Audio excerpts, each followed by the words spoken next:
my husband died, I spent many agonizing hours begging the universe to bring him back. I had so much trust in the kindness of the universe, and I couldn't get my head around how this could happen to one who was so lighthearted and loved life so much. I guess on some level, I thought, I kind of felt we were protected somehow, sort of favored by divinity for gifting us with such a happy life that we were so grateful for. The reason behind this conviction was that many years before, I had experienced what many call a dark night of the soul, where my entire world fell apart and I felt betrayed and alone. Only later to discover, through the suffering, my authentic self, the true essence of my being.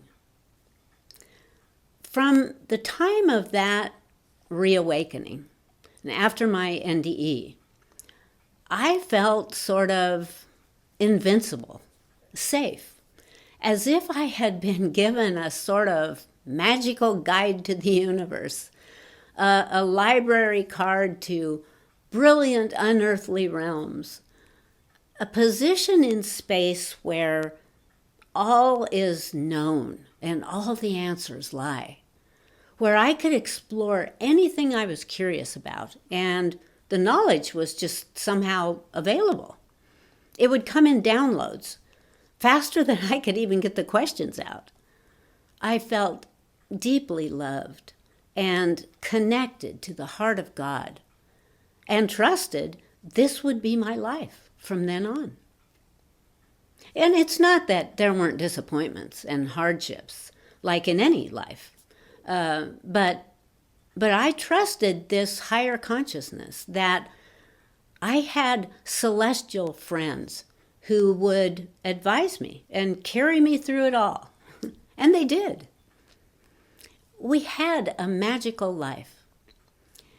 Yet, when my husband became ill, even though he assured me he was following his life plan and all was well, I felt dumbfounded, stunned. Why would I have discovered my other half only to have him jerked away from me because of some stupid plan? It pulled the proverbial rug out from under me, and nothing made sense anymore. How could I continue in a world where everything that brought sanity, balance, equilibrium had been stolen from me? I was so angry at Source, at my friendly universe, that in my desperation, I turned my hopes from the spiritual to the scientific, looking for the inspiration I once found in the theoretical physics course I had taken through Stanford University several years back. I remembered how stimulating it was to discover within this science the quantum nature of reality, an undivided wholeness, a universal creative conscious energy possessing all of the attributes of the source, God, and responsible for everything that has ever existed or would ever exist. And I remembered how perfectly this all went along with the knowledge I was receiving from higher thought.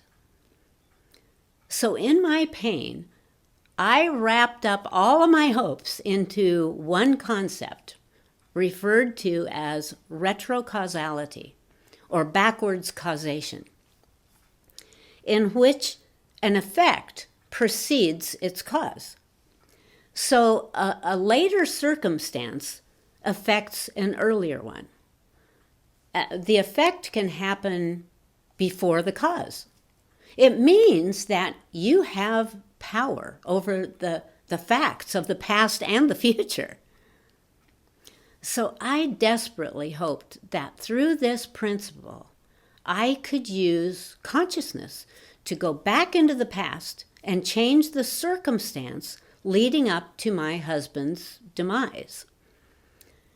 I had learned through that physics course that some of the greatest minds on earth perceived this to be possible and happening as a matter of course through intent. It's like time travel, where one can return to an event and delay it or change it for another outcome. So this is exactly what I did. I went into meditation and with my conscious mind went back into that circumstance that I was pretty sure had been the cause of his eventual death and changed it. I saw him standing at the crossroads of choice and filled his body with strength and healing light and all of the love I could find in my heart and soul. I held this vision and watched as a vitality surged through him, and I saw him making a different choice, one that I strongly felt would alter his destiny. I continued to use my concentrated, focused creativity to watch him turn around and leave that detrimental position he had once chosen and make a new choice, one based on loyalty and love and inspiration. I continued to watch our future unfold through this alternative decision and all the joys and physical health it produced. I left that meditation, that life, that timeline, in a state of bliss, with all the confidence that that future was ours. So, how can this be possible? And did I ever really even believe it was? Well, I learned long ago that imagination creates everything. Any thing, object, or any incident was first imagined before it became that thing, whether a chair or a car or a set of conditions or an occurrence. It first began as a thought, an idea, flowing forth from a conscious mind, whether straight from the mind of Source or from the mind of a human, who as a fragment of that God Source, and therefore possessing all attributes of that great being, created that chair into form, or an event, or a war, or a marriage, could not happen unless imagined into being by those who chose to see it through their intent and visualize it, whatever their objective. Researching further this method of backwards causation, I found it had its own, what I would call, spiritual perimeters, which allowed for some tweaking, but not for the full result I was hoping for, my husband standing before me in perfect health. Nevertheless, by applying this principle to the circumstance that I felt were the catalyst to his illness, my life was very much changed through this purposeful directing of my concentrated attention toward a more compassionate and loving reconstruction of those details and events that I believed to be the cause of his disease. So, did it work? On the physical level, not so much. On the spiritual level, very much. I have since discovered much about this principle, not only through the scientific standard, but through the metaphysical exercise of directing a loving, concentrated thought toward a past event or circumstance, therefore intentionally raising the frequency that it once held into a higher, more positive reality, similar to what some might call shadow work, where using imagination, you go back into an unfavorable event and used focused thought to redo the event and change it into what you wished would have happened then and what is most desired now. Okay, so what part does the brain play in all of this? Well, the brain is a receiver, an antenna, allowing us the ability of mental time travel, remembering something that happened in the past, as well as visualizing something that will happen in the future. And this is the most important thing. The brain receives and converts quantum information without distinguishing between past and future. So, you see, this would mean that recall and imagination can be interchanged, transposed. Whether using memory to return to a past event or using imagination to create changes within that event, the brain cannot judge between this memory as genuine or made up. They are both real to the receiver, to the brain. And, another significant additional qualification here is that by going back into a former event and affecting it, a new parallel copy of the universe with a different past has been created. This is why time travel doesn't work quite the way the science fiction movies often present it to, because anytime something alters the past, a new universe is created. Therefore, although the event has been changed, the original cause is still preserved within the timeline. So the change affects only the reality of the consciousness and timeline of the one who performed the effect.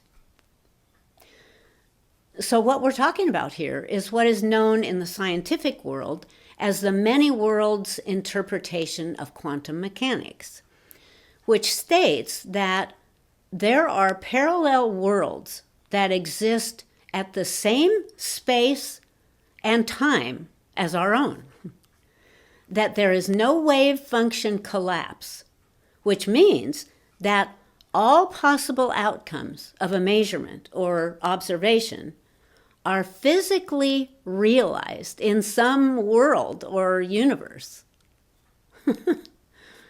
So let's say you made a pivotal decision in your life that you have since come to regret. Maybe you once had a choice whether to take a job in, let's say, Switzerland, and move there, or to stay in your current job in, let's say, California. At the time, you made the safe choice and stayed in California. However, you now feel that this has not given you the life you believe you could have had in Switzerland.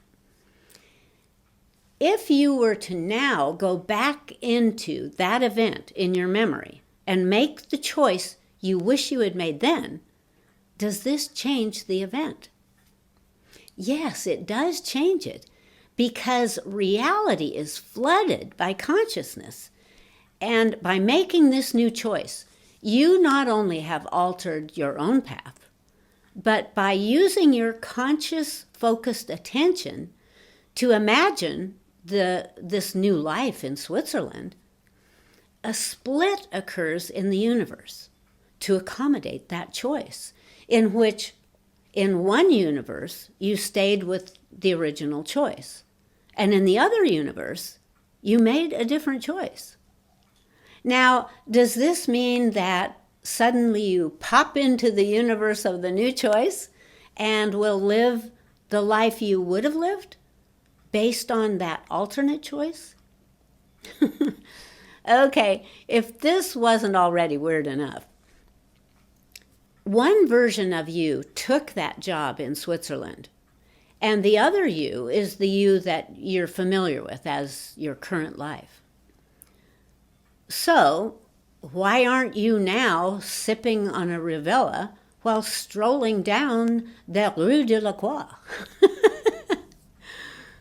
Because although your attention was able to cause a new effect, you remain in the body and life path you previously set into motion before you came into the human life. And that script has been written and the movie filmed.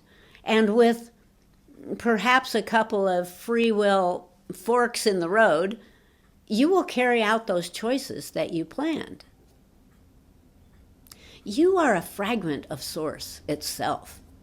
Your soul essence laid down a path for you to follow in this lifetime, which created a sort of map that you agreed to follow, which would take you through the events you most wished to resolve or experience for your soul's expansion. And although other fragments of your soul are experiencing other lives simultaneous to this one, this life is where your consciousness would be focused throughout that /this lifetime. This is why, although you made the change within the original decision and decided upon Switzerland instead of California, your attention remains tied to this body and this timeline, because this is the physical body agreed upon for this life. There is another physical body, a parallel copy of you, living that other life, that other choice. And within this many worlds reality, that other fragment of self is now living out that Switzerland lifetime. So, this may sound odd, but just knowing there's a parallel universe out there where my husband and I are both still together, alive and vital, brings me such confidence and joy, and a feeling that anything is possible, that with a high frequency and a light heart, miracles can happen. Thanks for listening, guys. Bye.